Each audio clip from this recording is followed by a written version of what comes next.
भाई साहब अगर चलो पंजे कुर्सी पे भी होगा तो सरदार गुलाम शबीर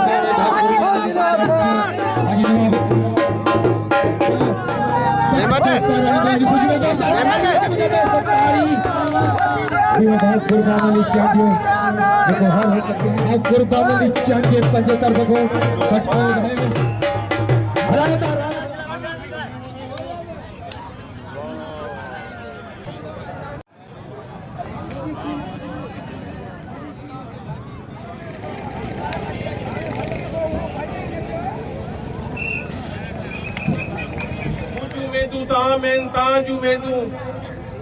असा मेन ऐं दुआ कयो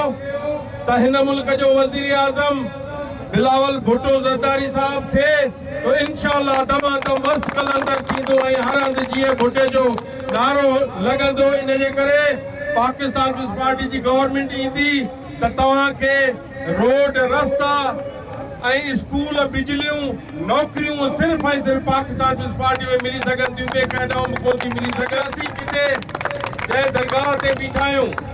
पहिरियों मां हिनखे 60 लख हिते जीअं ऐलान करे वियो हुअसि बाउंड्री पूरी ऐं मुसाफ़िर खानूं ऐं इंशाअल्लाह वरी जेके जीअं असांजी हुकूमत ईंदी हिनखे रोड ऐं जेके दरगाह लाइ भी जेके पैसा खपंदा इंशाअल्लाह मां उनखे वठी ॾींदुसि ऐं ज़रूरु वठी ॾींदुसि इंशाअल्लाह।